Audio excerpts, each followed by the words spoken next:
and welcome to the NewsX Sunday Guardian Roundtable. Well, the debate for the next general elections has already begun, from leadership models to the various issues at stake, and also regarding the timing of the elections. To try and get a perspective on this whole debate, I have with me, joining me on the roundtable, is Chandan Mitra, BJP leader. I have Dr. Abhishek Manu Singhvi. He's a former additional Solicitor General, but also more importantly, he's the Congress's best counsel for defense, both inside court and outside. And I have Mr. Pawan Verma. He's a JDU leader and also works as Nitish Kumar's conscience keeper at times. And Sanjay Baru, he's an author and former media advisor to Dr. Manmohan Singh. Dr. Singhvi, I'll begin with you. The issues and all are there, but the main issue I think really would be the leadership options and the leadership model that India needs at this point. Is your party best placed to provide it? That might be an issue which the BJP may like to raise and re-raise, but I don't think that's a real issue. If you are talking in terms of a possible alliance, adjustment, strategic adjustment, or by whatever name you call it, then I think the simple answer to that question is that issue will be decided in terms of the numbers you get in the elections. That's a fair answer.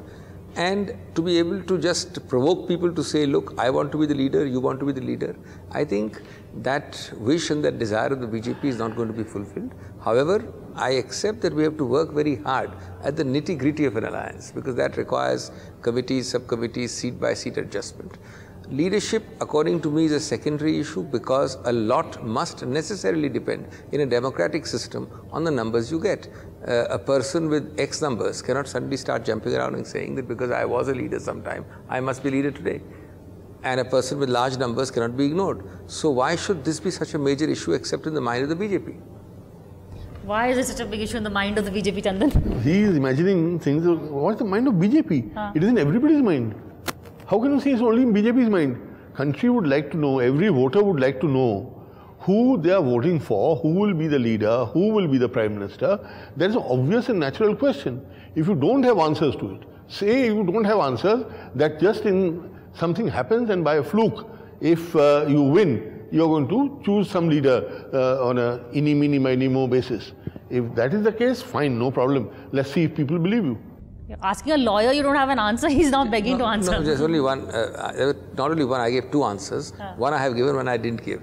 The second answer is that somehow you have assumed that now everybody is fighting a presidential election. So you are voting for a Prime Minister of the country. It is true that Mr. Modi would like to think so. It is true that Mr. Modi has painted himself in the colors of a president. That is not necessarily true of the country. It is happening all the time. You must respect the mandate of the parties which are elected. And today, if you have different people coming together, which by the way is the biggest terror which is haunting the BJP. The biggest terror today, which is why all these games are being played about any, many, minor, more, is the possibility of people coming together in large numbers against the BJP.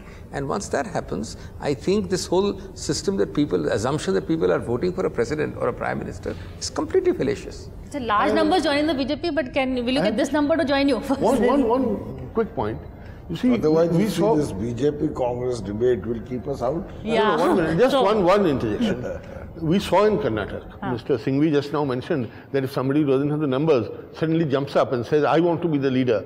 How will that be possible? Only numbers will decide. But then what happened in Karnataka? Congress conceded. But too many examples for the BJP. Yeah, Congress conceded. NDA also. Yeah. I'm not saying that this thing. BJP is not in the picture. It is between the Congress, which pretends to be the leader of this so-called alliance, but nobody is prepared to accept it. For every Karnataka, there are 2 Manipurs and Goas. Okay, Pawan.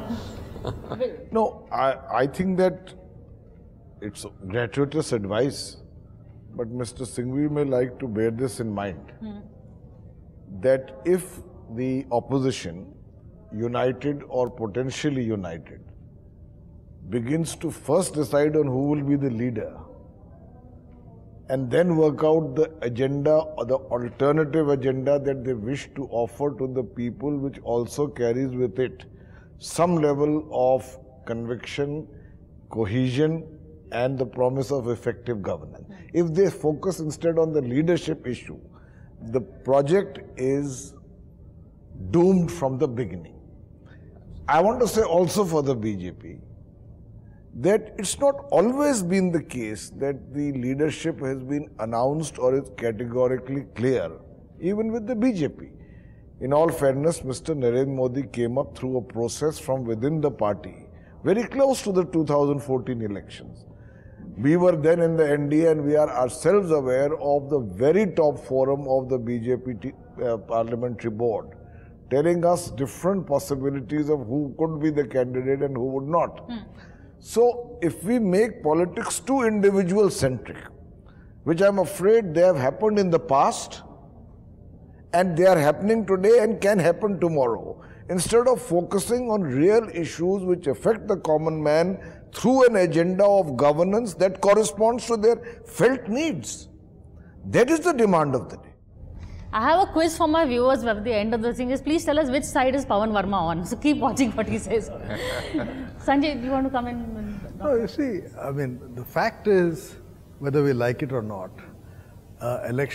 parliament elections have become presidential. I agree with Mr. Singhvi that at one level, in a diverse country like ours, every state, there are different political parties and people are voting for different political parties. For example, in my own state of Telangana, there is hardly any BJP there. So the choice for the voter would be either TRS or Congress. The presence of the BJP is marginal. But the fact is that a large number of states, the votes are going to be determined by who people see as the future Prime Minister of India. That is how elections have evolved. I'm not suggesting that whether it's good or bad, but I think television has made a difference, social media has made a difference, mass contact has made a difference. And I think what has made the real difference is the fact that with the singular exception of the BJP and the communists, other political parties are not cadre-based. When you have cadre-based political parties, support is mobilized from below on election day. When you do not have cadre-based political parties, support is mobilized from above, in which case the leader becomes important. You know, who addresses rallies, who is able to capture imagination of the voter, that becomes important. And so therefore, in that sense, I think we have moved towards I always presidential knew there is a commonality between BJP and CPIM. Yeah? No, they are only two Cadre-based parties. They are only two cadre-based BJP doesn't have parties. cadre. BJP has a strong support base. Whereas It's also organized cadre. no, it's not organized cadre. It is not the There's same. two leaders and a base. RSS is separate. Don't bring RSS into the picture. But what I mean is BJP, It is a RSS socio-cultural combined. organization. Don't bring it in. They lend support selectively to the BJP. But BJP itself doesn't have cadre. CPM, on the other hand, has cadre. There's a difference between the two. Okay, another similarity when you're talking about strong leaders is that a lot of people are saying that Modi may have began on this Vajpayee's model, but he's really going towards the Indira Gandhi model. People are free to make their choice between Vajpayee and Indira Gandhi. No, I think we're trying to make the choice be somebody else, which is something which you wrote also. Not about Indira Gandhi, but the leadership model. No, I of course wrote a piece which was not even about the emergency, it was about perverse comparisons between Hitlerian figures and Indira Gandhi, and I stand by every word which I wrote. And in fact, I expressed astonishment that the author of the comparison between Indira Gandhi and Hitler forgot that he came from an association, an organization closely associated with huge writings which I quoted about Hitler, in direct written praise of Hitler, which I think in many countries is an offense today. The RSS. And that having escaped the author, for him to preach about Hitlerian significance of Indira Gandhi was absurd according to me. As far as leadership is concerned, I think, well, I certainly, this is all guesswork and inference, but I think two things are clear. Modi ji's criticism of Indira Gandhi appears to be muted, except during emergency anniversaries. Two, he likes to project himself as a strong leader. And the ultimate zenith of that strong leader figure was Vajpayee's description of Indira Gandhi. And therefore it was surprising that he kind of went along with the Hitlerian equivalence. I just want to make a point that this whole obsession with one towering leader, Sanjay just said that whatever it is, people vote for a leader. I think that needs to be interrogated further, because the new development of Indian politics is that although some parties have a greater pan-Indian footprint, no party is truly a strong force in all states and is negligible in very many important states. So there are very powerful regional leaders in states who have a command. So if you don't mind my interrupting you, Pawan, even every single one of your regional parties is a leader-led party. It's not a cadre-based party. So no, I agree with you. I'm just talking. Leader and very often dynasty. Supposing that point to a parliamentary election. So the new reality in India is that earlier we had the banyan tree called the Congress. And to some extent in 2014, the BJP appeared with an absolute majority as the largest party. Now both have got whittled down to a great extent by very strong regional parties who need to be co-opted into the equations you build for leadership. That same logic applies when you say about one leader.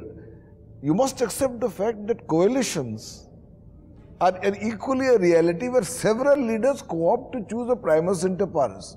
It has happened. How Atalji ran a coalition is a model exercise of coalition dharma, dealing with 24 allies and taking them along and giving them above all. And I say this so did Manmohan Singh. I was just coming. He did. I was just coming to that. That's the same thing applies to UPA government as well. And the other mythology is that one absolute party with one great leader is in terms of governance more efficient than coalitions, which is not true.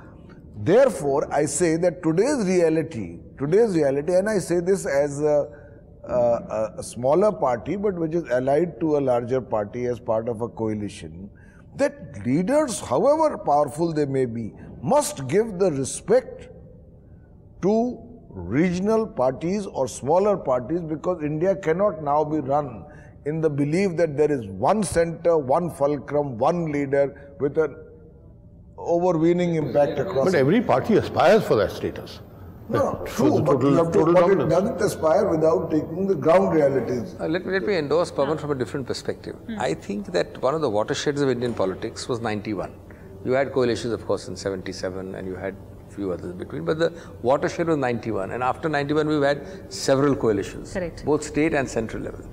The whole concept of a coalition is the antithesis of this presidential form of a single leader. This is the point he's making in terms of state level. And you have had it practiced from well before Atalji, right through. That's one. Second is, ultimately, since there is no vacuum in politics, this coalition finds a leader. Now there are in fact multiple leaders, call them from dynastic parties or non-dynastic parties, that's BJP's perception, but there are multiple leaders who are still choosing yet another leader. So there is no single presidential leader. I don't think a very major leader of UP considers himself very less a leader than a so-called national leader. But he gives up his space so that he has to have a coalition. So I think the whole equation, the whole system has changed considerably.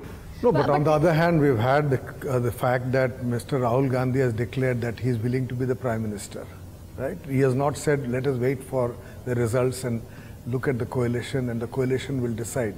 So every political party would like to project its leader as a potential Prime Minister. Absolutely, but obviously subject to numbers. Subject to numbers, of course. Suppose the single largest party is the Congress. Subject to numbers, of course. That's the point. But the fact is, when you go into the campaign, if you are a national party, you identify your leader, you identify the potential Prime Minister, and on that basis you campaign. The BJP says Narendra Modi will be our Prime Minister, Congress will say Rahul Gandhi will be our Prime Minister. I'm sorry, that's not the question. The question, it is not in doubt that if Nitish Kumar's party wins, then Nitish Kumar is the leader. It's not in doubt if Congress gets the largest number of numbers, Congress is the leader. The question is, within all these parties, who will be the single leader? That's the secondary question. I think numbers plus acceptability. That's a good point. You are a national party, he is not. No, I'm just saying that obviously we would like our person to be the leader, and obviously he will lay a claim for it. But ultimately it will depend on the numbers, and of course people who are with him at that time have to accept him. So you get all the legal. So the whole point is that you are now diffusing this. Just think, this is just one time that the BJP has got this remarkable figure. No doubt a remarkable figure, 323 or 283 is a remarkable figure. So you can talk like this. How many parties since 91 have got that figure? And therefore, this is an exception. So and for Mr. Modi to think it's the rule, I think is delusional. When Indira Gandhi always had the numbers, she always behaved as one. Indira Gandhi had very few numbers from 67 right up to post of 71. She had lots and lots of problems. 1980 she had. See, we come back to that comparison again. We need to take a short break, but stay with us because we're going to come back after a quick break.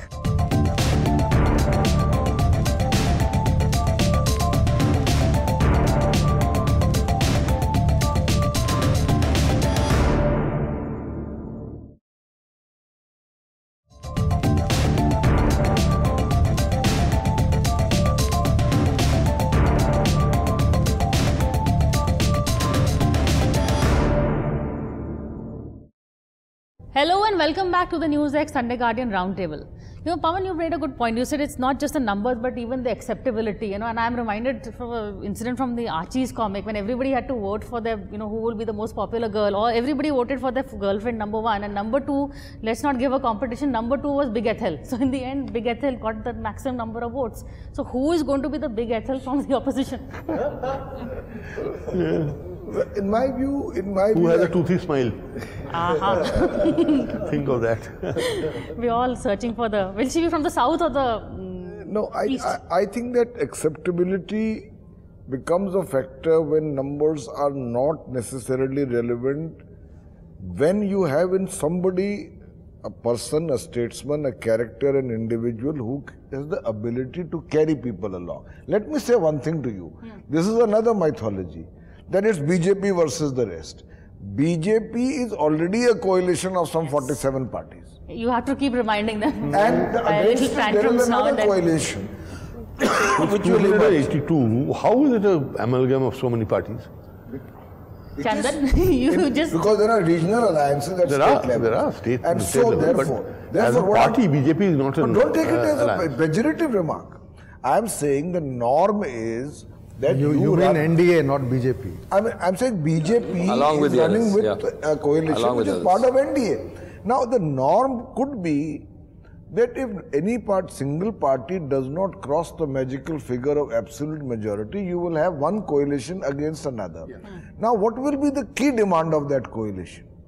The key demand of that coalition will not be whether you have 3 more MPs than I have, although that's a factor and should be considered. But it will be that if there are 20 parties, who can best, with the right level of maturity and statesmanship, take the rest of the party along. Let me give you an example of the UPA. Dr. Manmohan Singh did not fight a Lok Sabha election for this round, but he was a person who had, in a sense, a certain touch to take people along with him. Now, therefore, it need not necessarily be a very numerically strong leader.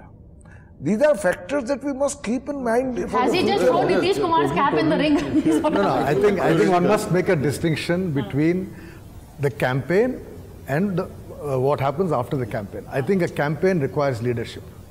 Political parties have to go to the people with a manifesto and some notion of who their leader is, right? So we are talking about the campaign. What happens after the numbers come in and who gets chosen? I mean, after all, 1996, Mr. Devegowda became Prime Minister, right? So you could have all kinds of possibilities on who becomes... eventually. Well, you can have anybody becoming a Prime Minister. But unless it's a strong person, that coalition doesn't last. One point just to, as you leave this sub-theme, to turn this point you've made on its head, with the BJP, I would like to speculate on the fact that what happens if, from the BJP's perspective, God forbid, BJP got very small numbers. Then, no, it won't happen. Then the acceptability. Politics never rolled out any eventuality. Today, looking at the others, I said God forbid from your point of view. I don't think there's any such possibility. Then the question, Chandan, would be: do you anticipate on the word acceptability, the acceptability of a Vajpayee-led coalition to be the same as the acceptability or at all the beginning starting point of a Modi-led coalition? I'm not falling into the trap. Let's turn this question on its head. I'm not falling into or for that matter, Manmohan Singh-led coalition. You're trying to lay a trap. I'm not falling into it. I don't think there's any question at all of that scenario. Right? Without prejudice assumption. I'll ask Sanjay to comment on this since he cannot obviously. See, then the numbers become critical. And the acceptability. And the acceptability. No. Before the acceptability come the numbers, because there is a procedure, there is a constitutional procedure. If the President of India decides that he will call the leader of the single largest party to form the government and test his majority on the floor of the House, it's up to the BJP to decide who will be its leader. right? That's his point. If the elected MPs exactly of the BJP decide that Mr. Narendra Modi will continue to be our leader, that's my question. then that BJP formation in Parliament will have to scout for support. And then it depends on the numbers of the other political parties. After all, Mr. Modi is not untouchable to a large number of other regional parties. You know, he has worked with Mamata Banerjee, he has worked with Chandrasekhar Rao, he has worked with Chandrababu Naidu, he has worked with DMK. So, you know, on the other hand, if the Congress emerges as the single largest party, they will be in the same. So, I think the critical thing now is if you assume that no party is going to get a majority on its own, who gets the largest number? Now, one more issue is, Dr. Singh, with the timing of the elections, you know, and you're also a constitutional expert. We've been hearing that there is, you know, speculation doing the rounds that the elections to the three assembly, Madhya Pradesh, Rajasthan and Chhattisgarh, may be postponed a couple of months. The general elections may be preponed to club them together to fight the anti-incumbency at the state level. Can that happen? Is that technically possible to, you know, put the two assemblies into hung? Well, just 3 or 4 quick answers. First of all, so long as not a postponement, a preponement is certainly constitutionally valid, subject to all the other parameters of the Election Commission and all that, obviously. Not even under governance rules. Number 2, we've been hearing about this and nobody knows what's happening, but let's assume it happens. Incidentally, recent history indicates that such decisions have been disastrous for the one who has gone for it. Everybody knows Mr. Pramod Mahajan's very optimistic advice to Mr. Vajpayee, and the rest is history. But there are a lot of theories going on, and I'm not sure at all that you can do this by statistical theories. There is a statistical theory which is doing the round since you've asked the question, that in a system with a person like Mr. Modi, is a coalesced election, a collected election together, pulls up the laggard state elections to the level of a strong presidential prime ministerial candidate. These are all statistical theories. Nobody has validated them in actual practice. I'm not so sure whether people can base their decision making entirely on this. But last and not the least, I think every political party must be ready for elections at any point of time. And if you're in politics, if you're a political party, then I think it's, you know, unnecessary to crib and complain that it is 5 months earlier or 6 months. You have to be ready. So you have to be ready. It's long and short is that. Pawan, last, what have you heard about the elections being preponed or not? Because I'm told that various chief ministers have been sounded out on this also. No, there's a letter written by the chairman of the Law Commission, Justice Chauhan, which we have received also, seeking our views on the possibility of, as Mr. Singhvi put it, coalescing elections. And frankly, that matter needs to be much more widely and discussed in depth with all stakeholders. Incidentally, there's a Niti Aayog paper on this. There is. Niti Aayog has done a detailed study of the implications of elections, simultaneous elections, and it's on their website. But this is a way of getting around the simultaneous elections. If he just prepones the general elections and clubs the states. I know, but I'm saying there's only one set of 4 elections, 3 plus 1. On this issue of not simultaneous in that sense. You'll have to impose president's rule. Yeah, which he's saying is not possible if it's postponing. What they'll be doing simply if this is done. This is not really a simultaneous election example because simultaneous election is much larger. It requires constitutional amendment. Suppose this is simply preponing selectively in 4 states. No, this is only those preponing. States go into president's rule. And the general election is preponed. No, Pawanji, the proposal appears to be to prepone the center. This is only a proposal, rumor, call it talk of the town. The 2019 May elections are preponed to coincide with the 3 state elections. That's the way I understood Priya's question. No, I think there are 3 state elections coming. You are both constitutional experts, but I think you'll have to check. There's a provision that a government has a life for 6 months beyond the life of the legislature. So even when the legislature's life ends, the government created by that legislature can extend its life up to a maximum of 6 months, provided some criteria. Through the instrumentality of president's rule, which has to be ratified in Parliament. So if it's before 6 months, it is just postponed by 3 months, and the general elections preponed by 3 months, they come together. So you have that. No, but if they do it at a date before the expiry date of the assembly, No, and there's no problem. No, but they don't need to. I mean, if they prepone the central election then there's no problem. sufficiently to coalesce with the three, the model which is doing the rounds apparently is that you simply are there, but I don't think that there may be no need for presidential rule. What does Chandan say? Is this No, I have no idea what the government is planning to do. But look, I don't think there's any need. And who was pointing out? I think Sanjay was pointing out, or Dr. Singhvi was, that previously when it's been done, it has been disastrous. So I don't think people will be... No, you forget one example where it was not a disaster. Which one? Andhra Pradesh, 1972. But that's very long ago. Yeah, but that's very long ago. That's state. This was a central election preponed. So, By 6 months. I think it's always... And so ultimately the question is whether India is shining on. yes, on that note, as usual, Pawan gets to have the last word. But that's it for this week. We'll see you again same time next week.